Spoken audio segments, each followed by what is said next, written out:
Baiklah, shalom dan selamat datang kepada semua saudara-saudari yang saya kasihi dalam nama Tuhan. Terima kasih karena kita sudah mengambil sedikit waktu untuk malam ini, untuk kita menghadiri di dalam KKR Online sekali lagi. Tidak lupa juga saya mengucapkan terima kasih kepada Pastor Bernard karena sudah memberikan kami kesempatan yang baik ini. Ya, sebagai info yang menarik, semua pembicara sepanjang minggu ini adalah mahasiswa ataupun student di UNAI, di sekolah kita di sana, dan puji Tuhan kami semua ini mengambil jurusan kependetaan, ya. Jadi untuk minggu ini kita sangat terberkati dengan tema yang akan kita pelajari, yaitu baru setiap hari, ya. Apa yang kita mau perbaharui di dalam kehidupan kita? Apa yang kita mau ubah ataupun apa yang kita mau dibaharui di dalam kehidupan kita? Nah, semalam kita sudah mempelajari satu topik yang sangat baik untuk kita amati baik benar-benar, ya. Dimana semalam itu topiknya adalah renew, bukan renew lesson, tetapi renew kehidupan kita ataupun Roh Kudus yang membaharui kehidupan kita supaya kita terus bersandar kepada Tuhan, ya. Jadi untuk malam ini saya akan membawakan satu tajuk yang saya rasa ini adalah kita punya activity sehari-hari. Bahkan dari kecil sampai sekarang ini saya berusia 20 plus sudah berusia 20 lebih tahun ini saya masih mengamalkan ini. Apakah itu? Nah, itulah tidur dan bangun. Saya yakin saudara-saudari di luar sana juga mengamalkan ini, karena inilah kita punya aktivitas sehari-hari, kan. Kalau sudah siang harus bangun dan kerja. Pada malam hari kita akan beristirahat dan untuk melanjutkan aktiviti yang seterusnya di hari yang baru, ya. Jadi untuk lanjut kita punya pembelajaran malam ini, mari kita berdoa. Oh Tuhan kami yang bertakhta di sorga, Tuhan yang penuh dengan kasih, kami sekarang sedia untuk mendengarkan firman Tuhan. Biarlah Tuhan yang berbicara supaya nama Tuhan dipermulia, bukan hamba-Mu. Tetapi kami yakin dan percaya berkat daripada firman ini mengubah kehidupan kami supaya kami boleh diperbaharui sesuai seturut kehendak Tuhan sementara kami menunggu kedatangan Tuhan. Berkati penonton yang di luar sana Tuhan, supaya mereka dapat mengikuti KKR Online ini dengan baik. Dari segi signal ataupun apapun yang mereka laksanakan, biarlah mereka akan dapat mengikuti KKR Online ini dengan baik. Terima kasih Tuhan, kami alaskan doa kami di dalam nama Tuhan Yesus. Amin. Baik, tajuk kita kali ini saya sudah cakap sebentar tadi, yaitu tidur dan bangun. Nah, kira-kira di dalam kita punya pengetahuan, kita sudah tahu tidur itu adalah salah satu cara kita untuk merehatkan badan kita daripada kepenatan ataupun kelelahan yang sudah kita jalani sehari-hari, ya kan? Nah, di sini kita akan belajar apa itu kira-kira tidur dan bangun ini. Tidur adalah suatu keadaan rehat. Keadaan rehat dialami badan dan minda, dan ini sangat penting untuk kesehatan kita, ya. Seterusnya, secara purata kalau waktu tidur ini sebahagian besar kita memerlukan 7 hingga 8 jam. Supaya kita punya waktu tidur itu sangat berkualiti, yang sangat baik untuk kita amalkan. Nah, Pertubuhan Kesehatan Dunia ataupun WHO ini ada memberikan kita istilah mengenai tidur ini. Ada 3 yang saya dapat senaraikan di sini, yaitu yang pertama pradormitium, yang kedua postdormitium, dan yang ketiga somnologi, ya. Kalau pradormitium itu adalah fasa, kalau perkataan Sabah, kalau ayat kita biasa guna itu mamai-mamai, ya. Mamai-mamai, di mana ini adalah fasa beralih ketika sadar mau menuju tidur. Jadi kita sudah tahu bagaimana fasa itu berlaku. Pasti dia akan nokotuku, bilang kalau bahasa dusun, kan. Nah, ini sangat fasa ini biasanya kita masih sedar dan mendengar suara di sekitar kita. Seterusnya adalah postdormitium. Nah, ini pula adalah suatu fase peralihan dari saat tidur mau bangun tidur. Dan kebanyakan orang tidak menyadari mengalami fase ini, ya. Dan yang seterusnya adalah somnologi, dan ini adalah satu cara ataupun satu ilmu kedokteran dunia supaya mereka secara khusus mempelajari gangguan tidur, ya. Nah, seterusnya kita akan membahas mengenai bangun. Selalunya ada orang bangun jam 3 subuh, ada yang bangun jam 4 subuh, dan ada yang bangun jam 5 ataupun jam 6 ataupun selebihnya. Tetapi di sini yang saya dapat senaraikan, bangun pagi memberikan kita manfaat untuk kesehatan kita. Tidak hanya dari segi fisikal kita yang sudah dicas sepanjang malam kita beristirahat, tetapi juga mental akan terdampak positif daripada kita beristirahat sepanjang malam dan bangun di hari yang baru, ya. Nah, apa yang saya coba sampaikan di sini, kita sudah mempelajari apa itu tidur dan kita sudah mengetahui apa itu bangun, kan? Ini adalah perkara biasa yang sudah kita dengar, sudah biasa kita dengar dan kita mengalaminya, ya. Tapi kalau kita masuk ke dalam Alkitabiah, persoalannya apa yang Alkitab katakan mengenai tidur dan bangun ini, ya? Apa Alkitab katakan mengenai tidur dan bangun? Boleh jadi ini diibaratkan kita masih sedang bersantai, ya. Masih sedang bersantai, kita masih leka dan masih berseronok dengan keadaan dunia kita, sehingga lalai apa yang Tuhan katakan ataupun apa yang Tuhan amanatkan kepada kita di zaman akhir ini. Di sekolah Sabat sudah mengatakan bahwa Tuhan memberikan janji kepada manusia, dan Tuhanlah yang mengadakan perjanjian itu, bukan manusia mengadakan perjanjian kepada Tuhan, tetapi Tuhanlah yang mengadakan perjanjian. Oleh itu, di sini kita melihat bahwa tidur ini boleh jadi kita masih sedang asyik ataupun kita masih sedang berseronok dengan apa yang kita ada sekarang. Dari segi teknologi kita yang tinggi, dari segi fasilitas yang kita ada uang sampai kita leka, ya. Tetapi di dalam Lukas 21 ayat yang ke-33 mengatakan, langit dan bumi akan berlalu, tetapi perkataanku tidak akan berlalu, tidak akan pernah berlalu di dalam dunia. Dan inilah yang kita jalani saat ini.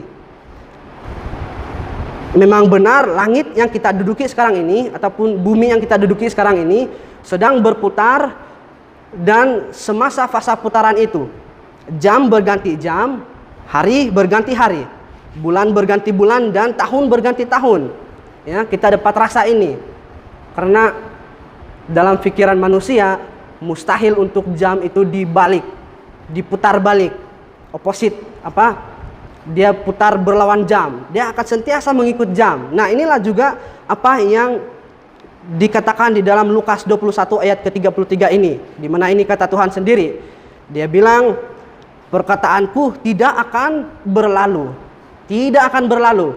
Nah, seterusnya kita boleh melihat di dalam Amsal 3 ayat yang ke-11 yang berbunyi, hai anakku, janganlah engkau menolak didikan Tuhan, dan janganlah engkau bosan akan peringatannya.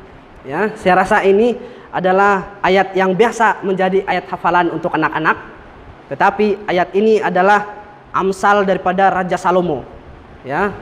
Amsal daripada Raja Salomo dan juga Raja Daud, di mana memberikan kita suatu peringatan ataupun suatu nasihat untuk kita.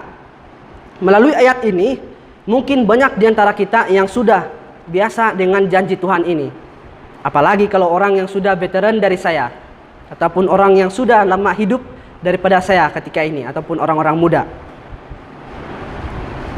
Pernah dialog berkata seperti ini, lama sudah saya tunggu Tuhan, tapi saya dari kecil sampai sekarang ada anak, ada cucu, ada cicit, tapi Tuhan belum datang-datang, kan? Ini biasa saya dengar, sebab adalah salah satu cara sabahan untuk main-main. Saya paham juga. Nah, itulah kenapa Amsal ini ataupun kenapa Amsal Salomo bilang seperti ini, di mana dia katakan jangan tolak didikan Tuhan. Jangan pernah tolak didikan Tuhan, dan jangan pernah bosan akan peringatannya, karena Jawaban yang paling tepat untuk ini adalah waktu Tuhan sangat berbeza dengan waktu manusia. Ya, 1 tahun di dunia, berapa ribu tahun di surga. Saya yakin kamu semua tahu jawabannya. Baik, seterusnya, kata bangun daripada cara pandang Alkitab. Boleh saja kita semua saat ini sedang bangkit, ya, sedang bangkit melawan kejahatan-kejahatan dan dosa-dosa kita. Dosa-dosa kesayangan kita, pikiran kita, dan mungkin tindakan kita saat ini. Ya, inilah dunia itu.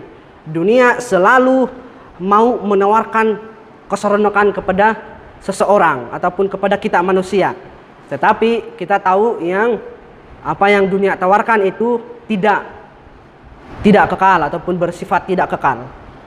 Banyak manapun harta kita, duit kita, populariti kita, ketika sudah direhatkan Tuhan ataupun kata yang biasa kita dengar mengalami kematian, semua yang kita miliki tidak dapat membeli nyawa kita supaya terus hidup, ya.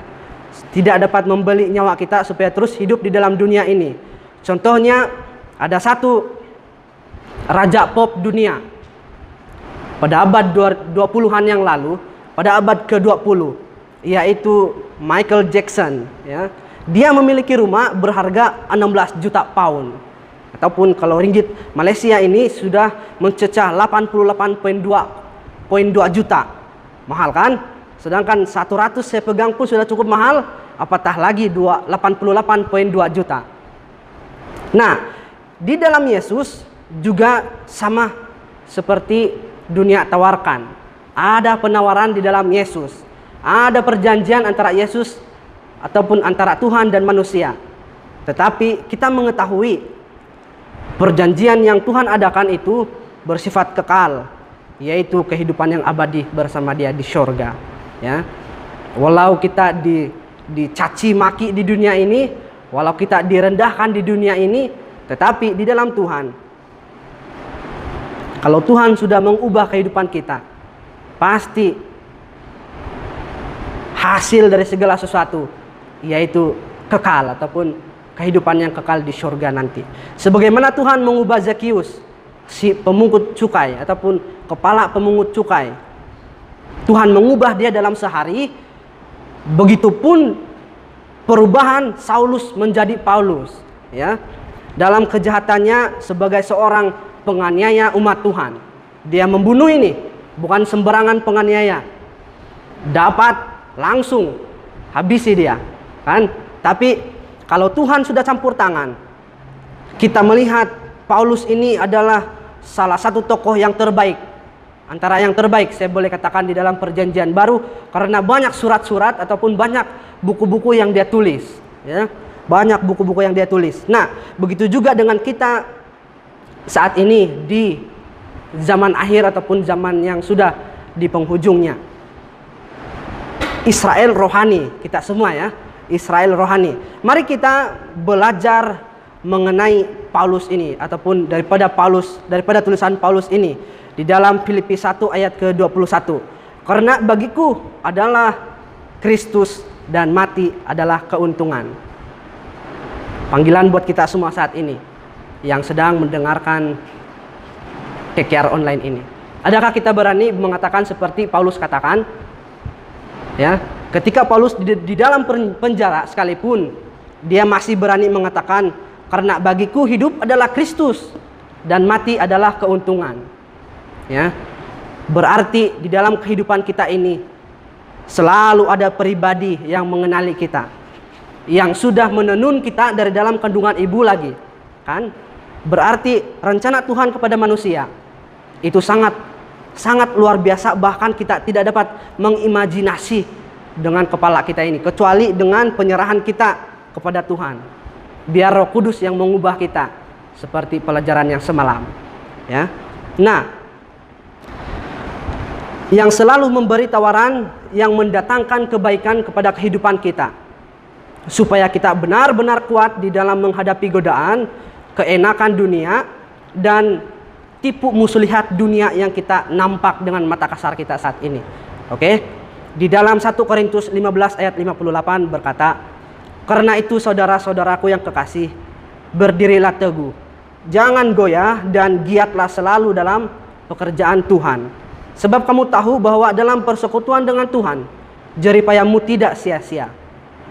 Ya, ada 4 poin penting di dalam tulisan Paulus ini. Berdiri teguh, jangan goyah, giatlah selalu dalam pekerjaan Tuhan, sebab dalam persekutuan dengan Tuhan, jeripayamu tidak sia-sia. Amin. Itulah makanya kita harus berpikir bagaimana kita mau melayani Tuhan. Sempena dengan tahun 2021 ini, tema gereja kita I will go. Kan? Saya akan pergi. Pergi kemana? Adakah pergi ke mall ataupun pergi ke orang-orang yang belum mengenal Tuhan? Biarlah kita yang jawab di dalam hati kita masing-masing, karena yang penting di sini adalah pekerjaan Tuhan ini bukan tertuju kepada pendeta, bukan tertuju kepada elder gereja sahaja, tetapi kepada semua warga jemaat ataupun anggota Seventh Day Adventist saat ini. Saya Adventist, kamu Adventist, mari kita sama-sama melayani Tuhan dengan apapun yang kita ada, apapun talenta kita, ya. Nah, jadi aplikasi daripada pelajaran malam ini, marilah kita